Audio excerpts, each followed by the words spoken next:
Muy buenas tardes, muy bienvenidos aquí nuevamente en una edición especial de Los Liberales desde el Ágora Studios, gran lugar, nunca nos vamos a cansar de decirlo. Hoy tenemos un programa realmente único, junto a dos invitados de primer nivel. Enrique Romero, Quique, analista geopolítico en Canal 26, el nuevo, junto a Santiago Cunio también, su canal, el canal de Quique, lleva años en YouTube, el canal de Cucú, y Verónica Recia, que tenemos la fortuna por fin de conocernos en persona. Un gusto, Nico. Famosa presentadora también de televisión argentina, y en su canal, Vero Recia, en Twitch, en YouTube. En Criterio Periodístico. Criterio Periodístico. Todos los días, de lunes a viernes, 19:30 horas, en vivo. Incansable en la faena de informar. Bueno, hace algunas semanas yo lo comenté. Jaime Bailey, con quien tengo cierta estima personal y literaria, y muchísimas diferencias en lo que refiere al periodismo político, decía muy indignado: el 67% de los jóvenes de los Estados Unidos consideran al Estado de Israel una organización criminal y genocida. Y esto es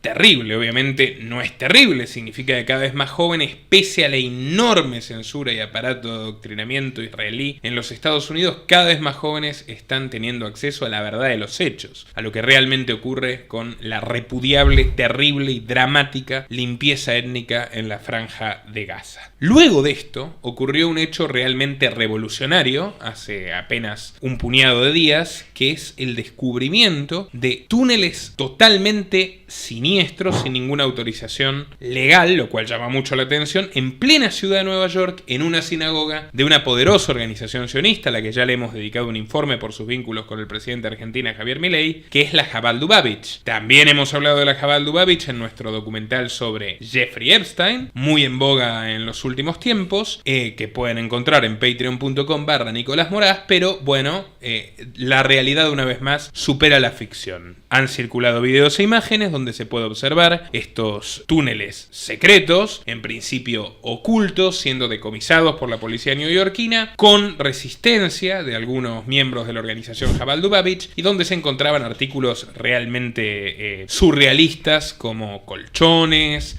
carritos de bebés, etcétera. Verónica, Quique, adelante. Bueno, Nico, muchas gracias por la invitación. Yo no salgo de mi asombro con las imágenes, y que en este sentido pienso que ya marcan un antes y un después. Las escenas de religiosos jasídicos huyendo por las alcantarillas entre los autos de policía no tienen explicación alguna, ya es asombro total, y acá la justicia va a tener que investigar en serio, y las imágenes que se vieron del allanamiento policial, la reacción de estos religiosos jasídicos frente al allanamiento, la reacción de grupos, vos recién, Vero, nos contaba fuera de cámara que se notaba mucho que había dos facciones ahí adentro. Todas esas reacciones a la luz de la opinión pública no tienen explicación alguna. No hay manera de explicar esto en un contexto de lo que uno esperaría de una actividad religiosa. No hay manera de explicarlo.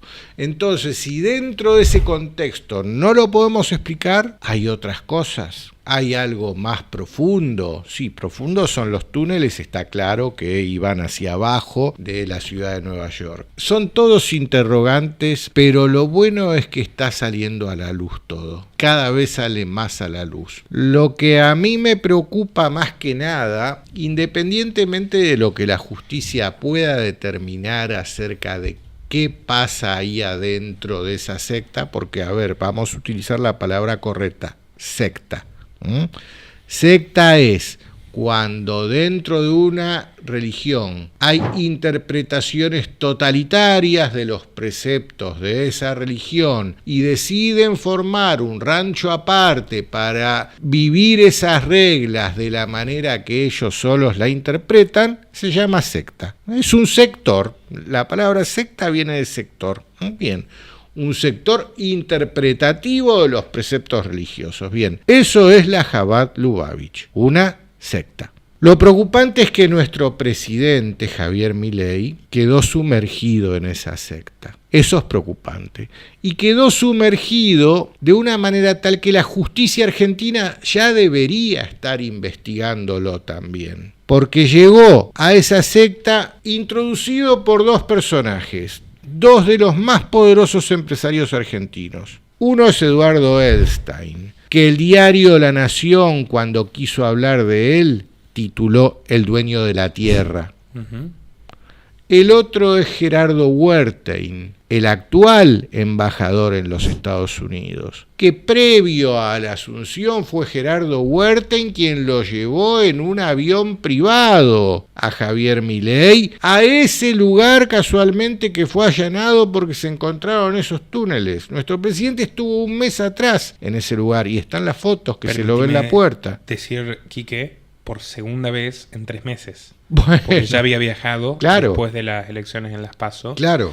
Y permitime añadir algo más. Hicimos un programa que recomiendo sobre los Wertheim. Gerardo Wertheim fue designado incluso con conflictos legales en los Estados Unidos derivados de una estafa de $80 millones a compradores de una empresa suya en la Argentina, desde donde va a tener una posición de inmunidad diplomática y de privilegio para resolver sus propios asuntos. No solo Milei viajaba en el avión de Wertheim, siendo presidente electo en un caso único en la historia argentina, vivió hasta hace 7 días antes de esta grabación en el hotel de Edelstein. Adelante, Quique. Exactamente. Sí. Bueno, todo eso la justicia argentina debería estar investigándolo, pero son acusaciones no son acusaciones, son pruebas que están a la vista. Nadie lo está acusando de que se subió al avión, vamos a ver si es verdad o no. Sí, se subió al avión y se sacó la foto arriba del avión. Nadie lo está acusando, vamos a ver si es verdad de que vive o no vive en el hotel que es propiedad de este... No, sí, de hecho vive. Se mudó a la Quinta de Olivos cuando, anteayer, esta semana recién se mudó a la Quinta de Olivos. Y con lo que implica un presidente viviendo en un hotel en donde no hay registro de quién entra y quién sale. Esa presencia permanente alrededor de él, de un Mossad Toy, que nadie sabe quién es, ni de dónde viene, ni a dónde va, y que cuando los medios intentaron explicar quién era, sembraron más dudas que certezas. Estoy hablando de este caballero con barba y gorrita, que siempre aparece al lado del presidente, y en las escenas que se lo ve a Javier Milei en Nueva York, en ese lugar allanado, también aparece este personaje. Permitime añadir que la Chabad Lubavitch, además de que tiene un comportamiento sectario que han denunciado numerosos y respetables rabinos y exponentes de la comunidad judía neoyorquina e internacional, es profundamente mesiánica, lo cual permite entender también por qué se identificó tan rápido Milei con su doctrina.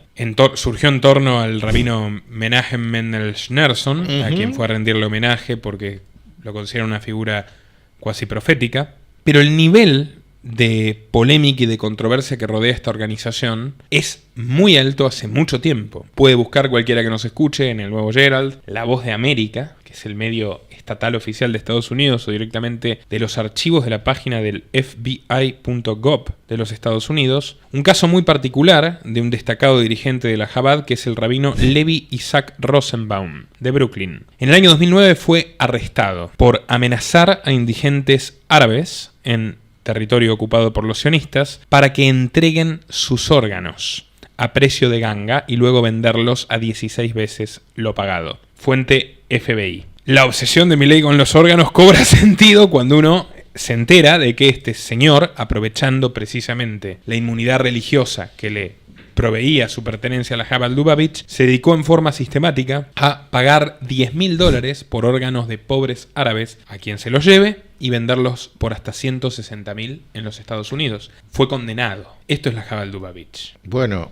el rabino sucesor como líder espiritual de esta secta, luego del fallecido, Menachem Shlomo, vos recién mencionaste el nombre, está preso hoy también, y por cuestiones que implican menores de edad. Entonces, entendamos todas estas cosas. Entendámosla, no estamos frente a gente que hace las cosas transparentes, estamos frente a gente que la justicia tiene que investigarla y que tienen que dar muchas explicaciones porque cada cosa que sale a la luz es asombrosa.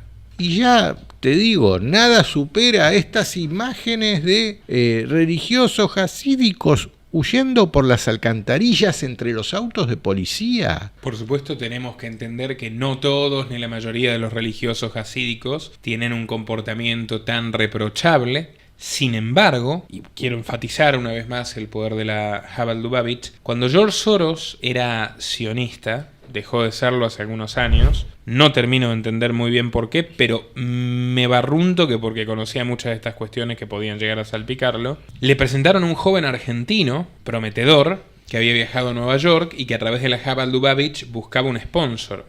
Se terminaría convirtiendo en el socio más relevante que tuvo en la Argentina. Ese joven se llamaba Eduardo Edelstein. Juntos fueron los beneficiarios de la privatización del banco hipotecario, cuyo jefe de la mesa de dinero era Carlos Maslatón, un personaje bastante popular en estos días. Muy interesante, Carlos Maslatón, para escucharlo. Y, sin duda, ahí muy establecieron Adecoagro y se terminaron convirtiendo en los mayores terratenientes de la Argentina. Y en el caso de Edelstein, el mayor desarrollador inmobiliario de Buenos Aires. Edelstein fue presentado a Soros por la Jabal Lubavitch. Edelstein se convirtió en una figura de primer nivel internacional desde que logra, a través de la Jabal, convertirse en tesorero y vicepresidente del Congreso Judío Mundial, que no representa los intereses de los respetabilísimos ciudadanos judíos del mundo. Yo tengo sangre judía, muchas personas también, y muchas además practican la religión judía, están totalmente en contra de lo que realmente es el Congreso Judío Mundial, que es otro lobby sionista, que a cualquier crítica o reproche fundamentado a acciones criminales o delictivas contestan con denuncias y acusaciones de antisemitismo. Con lo cual, bueno, hay que tener cuidado con estos señores. Verónica, ¿qué opina? Bueno, recién Quique decía, no se explican las imágenes que veíamos de los rabinos saliendo de las alcantarillas. Yo todavía me estoy preguntando cómo hizo ese hombre para sacar la rodilla, porque de repente está full, y vos decís cómo hizo para levantar la rodilla. Yo les voy a contar la versión de una fuente, una página judía, porque me parece interesante tener, digamos, completo el panorama. El portal o la fuente se llama La Página Judía, la pueden buscar así en internet, y hablan justamente de este allanamiento a la sinagoga. ¿Qué es lo que explican? Me lo anoté punto por punto para ser exacta. Esa es la sede mundial de Jabal Lubavitch, como bien estábamos diciendo, que está ubicada en la calle Esther Parkway al 770. Esa sede, que es la sede mundial, tiene un problema legal con otra, digamos, facción, si querés, de la misma comunidad, de la misma colectividad, y esa situación que todos hemos visto y esta disputa legal está entre Agudat, Hasidei, Chabad, Merkus, no sé cuánto, porque es muy difícil de pronunciar, y la congregación Lubavitch, ¿sí? Esas son las dos personas que se disputan esa sede que es la sede mundial. Es una cuestión legal que no se solucionó. Más allá de eso, cuando uno ve los videos, uno puede ver que si buscás, hay más videos de los que generalmente ya están circulando por las redes. Está circulando mucho, sí. Hay uno que te muestra efectivamente que a la vuelta de esta dirección de la sede mundial hay un camión que estaba dispuesto a llenar esos huecos que ya se habían encontrado y que comunicaba la casa de los que están en disputa con la sede mundial de la sinagoga, digamos. Cuando quieren llenar, es medio rara la explicación, ¿eh? Acá nadie se salva de... Hay muchas más preguntas que respuestas, pero cuando quieren llenar esos huecos, vienen un sector, digamos, de los mismos creyentes que son denominados los Bajurim. Aparentemente son de Israel. Estos Bajurim son los que respondieron con furia porque aparentemente, según denuncia el portal La Página Judía, son los autores de esta excavación que nosotros vimos de los túneles donde se veían los colchones, etcétera, etcétera. A partir de ese momento, como empieza a haber una disputa entre los mismos religiosos, llega la policía. Cuando la policía llega, ustedes van a ver que los mismos judíos dentro de la sinagoga son los mismos judíos los que con barrotes empiezan a sacar los paneles de madera Los famosos paneles de bandera, que son los que vimos cuando fue Milei a visitar el lugar, es exactamente la misma. Cuando empiezan a salir otros religiosos dentro de los túneles, si uno observa las imágenes de estas personas, es una situación sumamente extraña. Hay uno surrealista. pero hay uno que se está riendo, que parece que los burla. Sí. El resto se notaba que había... ¿Sabes lo que interpreté yo en esas imágenes? Después véanlas. Interpreté que habían personas que estaban cansados de que ese grupo de más violentos, si se quiere, hiciera lo que quisieran dentro de la sinagoga. De hecho, los han denunciado porque muchas veces no los dejaban ingresar a rezar. Esa es una interna que difícilmente vamos a poder comprobar acá, pero valía la pena contar esta versión de la que poco se habla. Ahora, cuando vos hablabas del Estado de Israel y la imagen que tienen los jóvenes estadounidenses, no me acuerdo si dijiste de la inteligencia israelí o del Estado mismo de Israel. Del Estado de Israel. Del Estado de Israel. El Estado de Israel enfrenta una guerra que es mucho más difícil de la que nosotros creemos, que es la guerra dentro del territorio. Es decir, tienen los frentes, no sé, ahora yo creo que se van a sumar Yemen, Siria, Irán, Irak, Líbano, sin contar Gaza, que todavía no está muerta, hay que ver qué pasa con Hamas, y el propio Cisjordania. Esos son los frentes, digamos, territorialmente hablando, donde podrían haber bombas, la clásica guerra que todos conocemos. Y Hezbollah desde el Líbano. Y Hezbollah desde el Líbano. Ahora, la otra guerra, que a mí me parece súper interesante y que tiene que ver con el punto de tu invitación, Nico, es la guerra comunicacional. Ya no es gratis para cualquier país del mundo decir yo apoyo al Estado de Israel. De hecho, Sudáfrica, con esta denuncia que le hace al mismísimo Estado de Israel por genocidio, por lo que está sucediendo en la Franja de Gaza, empieza a tener un fuerte apoyo por parte de la comunidad internacional. Yo lamento mucho que nuestro país, en la última votación de la ONU, haya salido con una abstención respecto del cese del fuego dentro del territorio de la Franja de Gaza. Pero son muchísimos más los países que están a favor de que esto ya se termine para que paren con la matanza de todas estas personas. La denuncia de la Corte Internacional de Justicia, no, por más que ellos digan sí, el Estado de Israel cometió crímenes de guerra, Israel puede no hacer nada, porque no es vinculante, no es que se condena un Estado y entonces a lo sumo le hacen las sanciones Israel como le hicieron a Rusia. O como le hicieron a Rusia, sí. Los países pueden sancionar económicamente. Pero sí empieza a haber un peso en esta guerra comunicacional que a mí me parece que ya les está empezando a quedar corto el tema del argumento del Holocausto y corto el tema del argumento del antisemitismo. Y ahí es donde hay que empezar a prestar atención, porque somos los medios de comunicación independientes, como tu programa, como el de Quique, como el mío, que contamos esto sin ningún tipo de interferencia o conflicto de interés. Y esa guerra comunicacional, creo yo, la están perdiendo por lejos. Sí,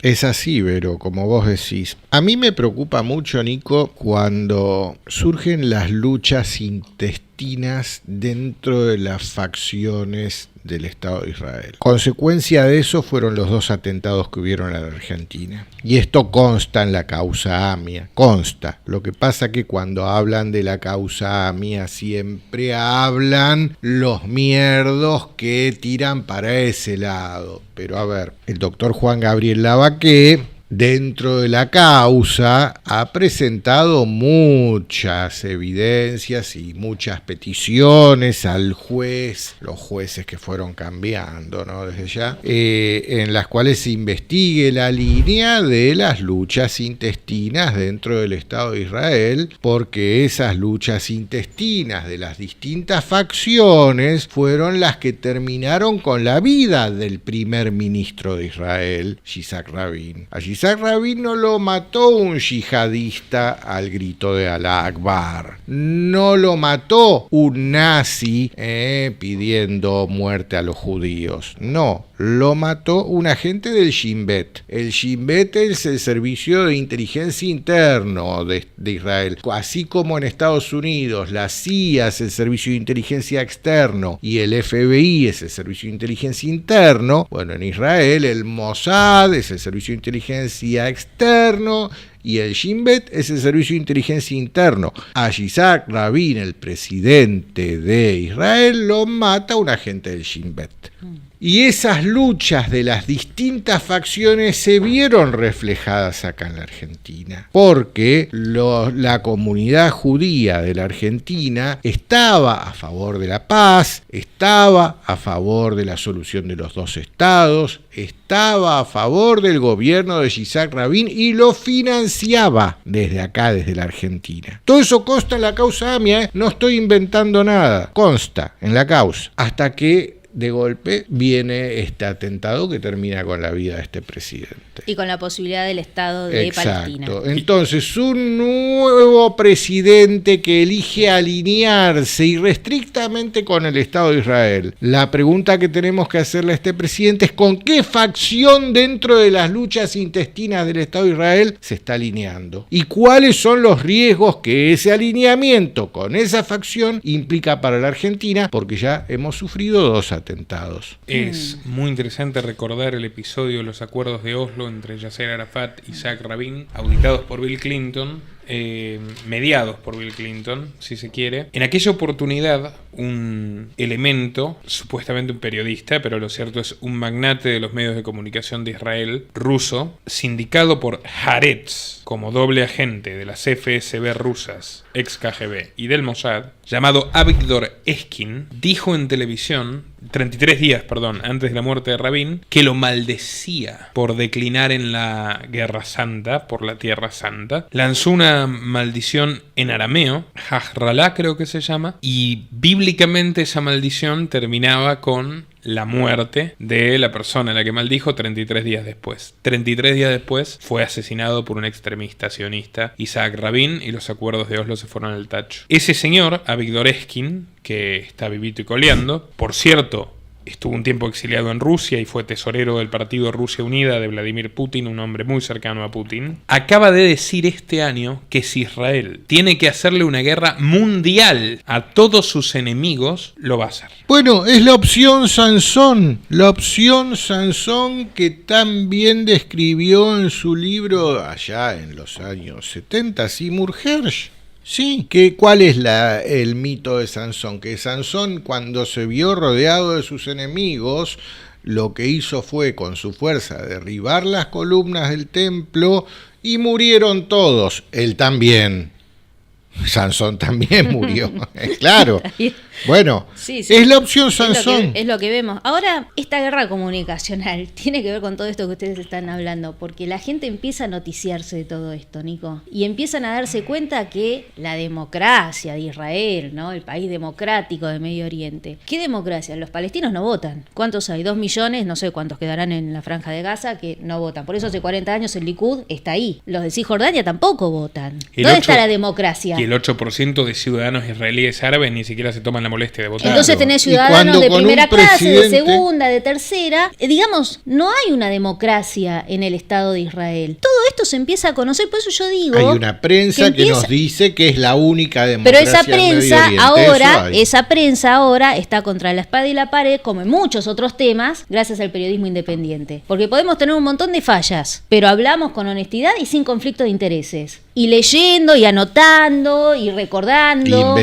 Investigando. Yo hoy me vine, me preparé. Y trayendo para los antecedentes arriba de la mesa. Y contando la otra mitad. Se encargan de omitirlos, y bueno, y contando la versión de lo que dicen dentro del ámbito de la comunidad judía, porque es lo que corresponde. Esto no se hace en los grandes medios de comunicación, pero la gente cada vez más elige tus programas, los de Quique, el mío. Por eso te digo que la guerra es comunicacional. Realmente es comunicacional. Porque una vez que, díganme ustedes si no, se termina el apoyo popular, hay que ver qué pasa con aquellos periodistas que hasta se han levantado de una silla dejando hablando sola a una invitada que estaba contando el contexto del conflicto de Gaza, la dejaron hablando sola a la invitada, a ese límite llegaron. Hay que ver qué pasa con esos periodistas cuando empiecen a sentir la presión de la gente, que empieza a darse cuenta que hay un contexto que no están contando, y hay que ver hasta qué punto siguen diciendo frente a la pantalla de televisión sin que se les rompa la cara o se les caiga. Tacho de basura mediático para todos ellos. Es lo que se merecen, terminar ahí. Y es lo que están viviendo ahora en un montón de temas.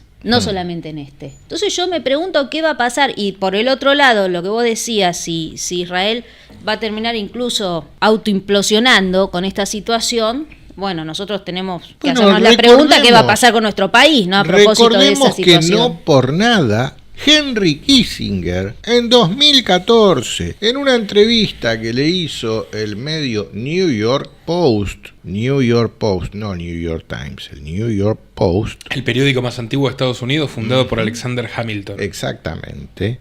Dijo, año 2014, "In 10 years there will be no more Israel". Así hablaba Henry Kissinger, ¿no? En 10 años no habrá más Israel. Y lo dijo no porque tiene la bola de cristal y ve el futuro, sino porque es parte de las estructuras de poder mundial que planifican la forma que va a tener la geopolítica en el futuro. Y si lo dijo es porque estaban trabajando en el 2014 en esa dirección. Y los 10 años son el 2024. Y es cada vez más evidente que estamos frente a una crisis determinante que va a reconfigurar el mapa de todo Medio Oriente, mapa ridículo, producto del acuerdo de Sykes-Picot, casi al final de la Primera Guerra Mundial, en donde el general Sykes, inglés, y el general Picot, francés, se sentaron con una regla arriba de un mapa y trazaron las divisiones de los países. Por eso son todas líneas rectas, las divisiones, sin mirar lo que había abajo, sobre la superficie en ese mapa. Yo te diría que mirándolo y sabiendo lo que iba a pasar. Bueno, crearon todos los conflictos. Bueno, y la gran táctica de divide y triunfarás, ¿no? ¿Por qué hizo esto Netanyahu? A ver, en la partición del 47, le dan al Estado de Israel más de la mitad de lo que era de Palestina cuando tenían apenas el 30%. 80% de las tierras cultivables. 80 de las tierras cultivables. Le dan más de lo que fue un regalo maravilloso el que le hicieron. Y a pesar de esa situación, estas ganas, ¿no?, de seguir avanzando y avanzando y avanzando, le quedaba así un pedacito. Vos me dirás es por el gas, por lo que vos quieras decirme, pero sabiendo que se estaba metiendo en un laberinto sin salida, sigo preguntándome ¿por qué pasa esto? Todas preguntas sin respuestas. La propia existencia, porque en los medios discuten mucho si Israel tiene derecho a existir o no, y si decís que no, sos un antisemita. Nadie niega ese derecho de todos los pueblos a existir. Pero el argumento principal que sostienen que en ese lugar tiene que estar el Estado de Israel es porque Hitler y la Alemania nazi le provocó un daño gigantesco a la comunidad judía europea y como indemnización tiene que estar ese Estado ahí, cosa que los palestinos no le hicieron nada a los judíos. Los palestinos no tenían nada que ver con Hitler, y si fue así que el daño fue perpetrado por la Alemania nazi, ¿por qué a la hora de que se decidieron en dividir a Alemania no crearon en el propio territorio alemán ese Estado judío a modo de indemnización por el daño que le provocó la Alemania nazi a la comunidad judía europea? Quique, recordar una vez más, el director de la Oficina de Colonización Sionista de Palestina, pues el país se llama Palestina, Arthur Rupin, fundador de la Facultad de Sociología de la Universidad Hebrea de Tel Aviv, era discípulo del genetista nazi Hans Friedrich Karl Gunther. Discriminaba a los sefarditas, es decir, a los judíos con mayor cantidad de sangre semitas, precisamente, que se habían ubicado en el levante mediterráneo en distintos lugares. Priorizaba a los ashkenazíes porque para él, al tener mayor carga étnica aria, desde su punto de vista retorcido y supremacista racial, eran superiores, y sugirió aniquilar a los misraíes, que son los judíos que vivieron en Palestina desde siglos antes de Cristo hasta la actualidad. O sea, nunca se trató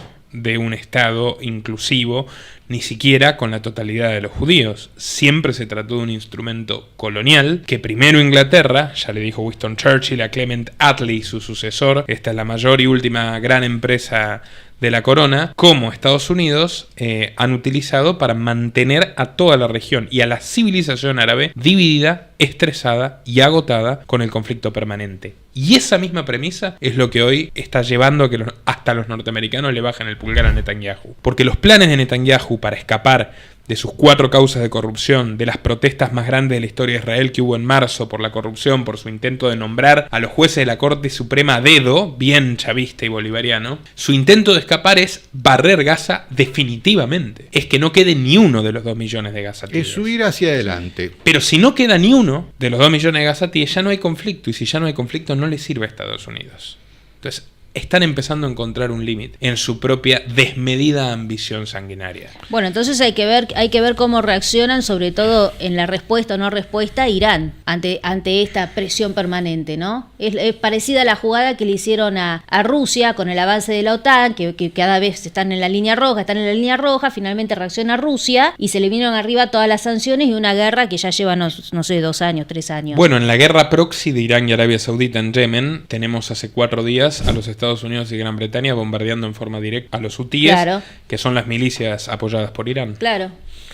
Bueno, Irán todavía no reacciona, pero digo, porque este es un juego ya que ya se usó, algo se tiene que aprender de todo esto, ¿no? Yo no sé cómo van a reaccionar todos los países de la zona, pero creo que sería bastante estúpido realmente reaccionar justamente. Hablando del mesianismo, está el video, a ver, no es ningún invento.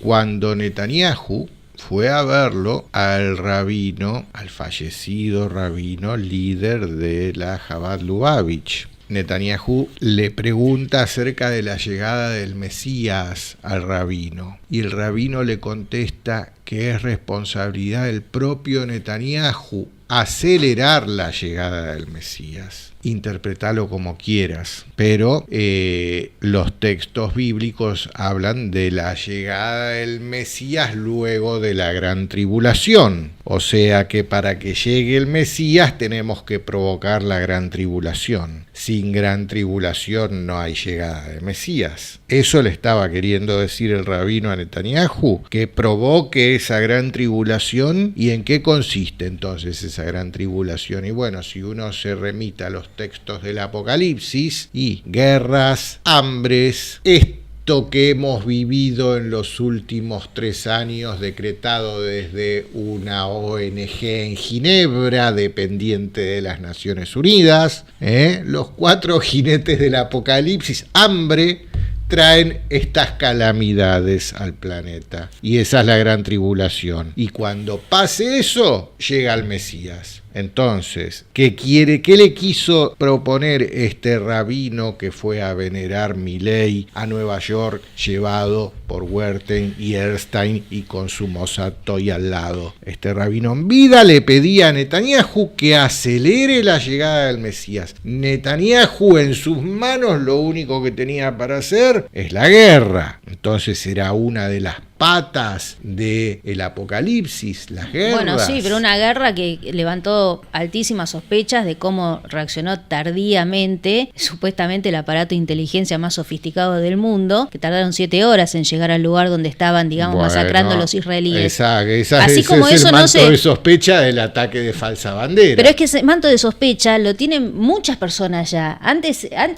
no se hablaba de esto, pero ahora sí. Y la otra gran pregunta es, ¿cómo vamos a seguir reaccionando el resto del mundo frente a estas provocaciones que nos hacen así y nos agitan el frasco donde estamos todas las hormigas en paz? ¿Hasta cuándo vamos a seguir reaccionando como ellos quieren? Me parece... Ellos saben, Verónica, que el periodismo es un problema.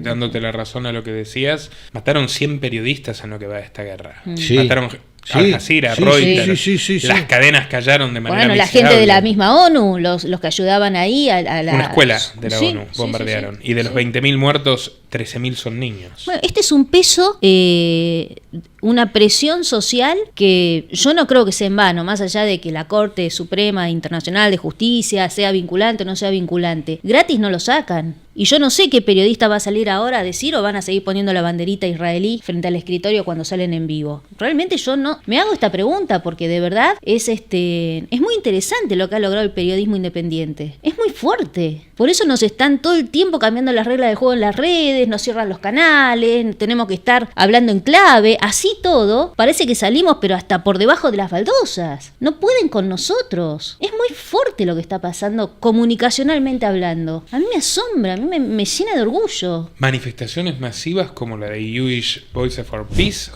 voces judías por la paz. Jamás hubiéramos visto esas imágenes si no fuese por el periodismo libre. Jamás. No salieron porque, no sé, la CNN habló del conflicto. Ni tampoco hubiésemos visto a muchísimos judíos ingresando al Congreso de los Estados Unidos a gritar no en mi nombre. Sí. Jamás hubiésemos visto esas imágenes si no fuese por el periodismo libre. Por eso yo digo que aquí la guerra es comunicacional, no solamente del Estado de Israel, ¿no? Todos empiezan a estar ahí, muy expuestos, incluso nosotros, que además estamos poniendo, cada vez arrinconamos más a los grandes medios de comunicación, a los que ya ni nos importa ir, ni que nos llamen, ni que digan nada. Hemos creado un sistema paralelo de información genuino, rápido, consistente, fuerte en argumentos, diversificado. Esto es imparable. Ahora, si vamos a volver a caer en la misma trampa, claramente no vamos a ser nosotros, van a ser los grandes líderes. Pero ¿qué ganan con todo esto? A la larga, no sé, no lo puedo visualizar. Yo creo que lejos de que nos encontremos en una decadencia del hegemón norteamericano irreversible, lo que estamos viendo, sus instrumentos para evitar esa decadencia irreversible, que es la vieja estrategia del arte de la guerra de pelear cuando todavía podés pelear, pelear cuando vos sos el más fuerte. Porque tenemos el frente en Israel y Gaza, un nuevo frente renovado en Yemen, donde ya murieron 300.000 personas y nadie habla de eso, con los bombardeos estadounidenses e ingleses, Asia-Pacífico y la tensión con Taiwán, la guerra de Ucrania que ya todos conocemos, y mucho de nuestro público latinoamericano, porque incluso en nuestro público hay gente que es indolente, dice, bueno, pero hablen de temas locales. Bueno, ¿quieren temas locales? Les estamos diciendo que hay una ola de violencia en el mundo y miren lo que está pasando en Ecuador. Y es el principio. Lo de Ecuador tiene un tufo tan grande a falsa bandera. Hay un video completo de el piso del canal TC. El que fue tomado. Sí. Qué ironía, ¿no? Hablando de guerra comunicacional. Sí. Me acordé de Netanyahu cuando era comentarista de televisión en Estados Unidos, que fue una carrera de unos cuantos años. Bueno, tomando un canal de televisión, Los Narcos, para emitir a ir a aterrorizar a la gente, ¿no? Bueno, donde se ve claramente al director dándole direcciones a los terroristas narcos que tomaron el canal. Vos ponete acá, vos cámara, no, acá no te da el tiro de cámara, correte. Se ve eso. Entonces la pregunta es, analicemos quién es Noboa. Noboa es un paracaidista que llegó a la presidencia de Ecuador con muchas similitudes en la forma en la que llegó Milei. Sí. Muchísimas. Y Bukele. Y Bukele. Antecedentes no tiene ninguno. Y que pretende tomar medidas económicas de shock total. Y medidas políticas represivas. Claro, exactamente. Entonces, no hay manera de tomar medidas económicas de shock si no es dentro de una situación de conmoción interna que habilite a que esas medidas puedan ser tomadas. Tomemos nota de esto que estoy contando porque puede pasar acá también, ¿eh? Ojo. Dentro de un estado de excepción de ley marcial se pueden tomar medidas de esta naturaleza. Dentro del estado de la vigencia de la Constitución, de ningunísima manera. Esto ya lo explica muy bien Naomi Klein en su libro La doctrina del shock, que fue la manera que utilizaron los neoliberales en el Cono Sur para instaurar las políticas de Milton Friedman, las políticas monetaristas de Milton Friedman. Y fue la misma que usó Margaret Thatcher en Inglaterra con el shock que le provocó a los ingleses, que su país estaba en guerra. ¿Con quién? Con uno allá lejos, por unas islitas que ni el nombre me acuerdo. Sí, igual Naomi Klein es la internacional progresista, sí. Es la otra cara, neoconservadores y progresistas. Es la otra cara, pero fue muy sincera en su obra, La doctrina del shock. Fue un acto de sincericidio. Y Reagan lo mismo. Reagan solamente con la conmoción que provocó su atentado, pudo instrumentar las mismas doctrinas de Milton Friedman, que en Estados Unidos las llamaron Reaganomics. Que son 3-4 ideas monetarias torcidas de Friedman y no lo demás. Y nada más, exacto, sí, Friedman. Son las loquitas ideas de Friedman. Eso es también lo que pretende Noboa instrumentar en Ecuador. Pero no solamente Noboa. Estamos hablando de Noboa ahora. Y es un Bukele 2. Que es un Bukele 2. Bueno, pero desde el año 2006 entonces, que viene con esta historieta Ecuador. Necesitamos un estado de excepción y de emergencia. ¿Contra qué enemigo? Y no hay enemigo de Ecuador. Che, ¿ves algún enemigo? A ver, Perú, no llevamos los peruanos. Brasil son amigos, Colombia, que hasta compartimos la misma bandera. ¿Dónde hay enemigos? Y qué mejor enemigo que el enemigo que está en todos lados y que cualquiera, con que yo diga que vos sos narco, listo, ya sos el enemigo. Verónica, diste en la clave en una cuestión, dijiste desde el año 2006, el año 2006 es la llegada de Rafael Correa al poder. Bueno, por eso digo, pero además... Que salió a solidarizarse con Noboa de inmediato. Sí, ahora todos, porque no hay que dividirse en estos momentos, ¿no? Claro. Todos nos tenemos que... Todos tenemos que aunar nuestros esfuerzos para luchar contra ese enemigo. ¿Qué enemigo es el narco? No, el enemigo no es el narco. No. Es el crimen organizado, que no es lo mismo. A ver. En Ecuador ¿organizado lo que hay por quién? Esa es la palabra. Pero vamos a explicar, porque a veces uno se imagina el crimen organizado y te imaginas que los criminales se organizan entre ellos. No. Le vamos a contar a las personas que el crimen organizado tiene una definición. Para que el crimen organizado exista necesitas la pata del Estado, fundamental, la pata de los criminales, fundamental, que son otro tipo de criminales, y también necesitas a los empresarios privados que se benefician también en algún aspecto con lo que sucede. Si no tenés esas tres patas, no hay forma de que el crimen se pueda organizar. Mirá, este famoso Fito, que es el que se escapó de la cárcel, cuando lo fueron a buscar, todo esto nace en Ecuador, porque no sé si fue un lunes o cuándo, dicen, bueno, vamos a trasladar al líder narcotraficante Fito a una cárcel de máxima seguridad, porque los motines en Ecuador eran moneda corriente, ¿no? Se cortan en pedazos entre ellos, las imágenes son horribles y esto no es nuevo, viene pasando hace mucho tiempo. Guillermo Lasso, a lo largo de su mandato, que tuvo que cortarlo y llamar a elecciones anticipadas, porque le estaban haciendo un juicio político, implementó 30 veces este estado de excepción. Por eso digo, no solo no es moneda corriente de ahora, desde el año 2006, sino que últimamente se gobernaba así. Cuando lo van a buscar a Fito para llevarlo a una cárcel de mega seguridad, recién ahí se dan cuenta que no estaba el tipo. Había pedido una salida a un hospital porque se sentía mal y el que vuelve no era Fito. Volvió uno disfrazado de Fito. Fíjate lo que te estoy contando. Llegan, se dan cuenta que no era el narcotraficante. Horror. Y hablando con un periodista en Ecuador me dice, no solamente eso, Vero, Fito filmó un video musical desde la cárcel. Un video musical.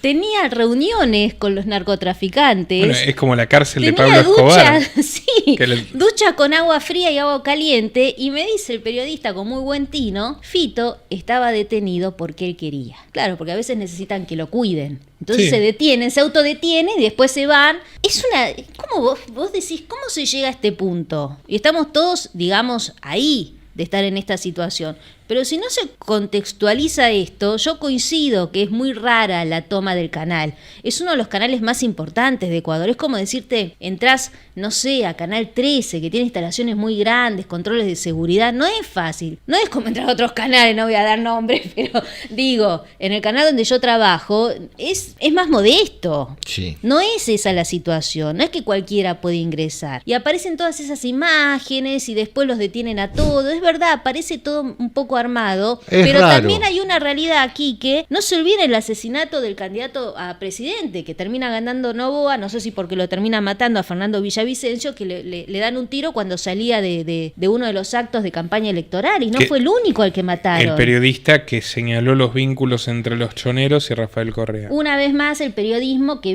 mete el dedo en la llaga, pero digo, no es todo ciencia ficción. De alguna forma, para que la ciencia ficción sea creíble, tiene que haber ya un terreno bastante embarrado. ¿Estamos de acuerdo o no? Porque si no es todo televisión y todo falsa. Por lo que yo sé, el principal narcotraficante del planeta es la DEA. Es la CIA, no la DEA, la CIA. La DEA es un suborganismo de la CIA.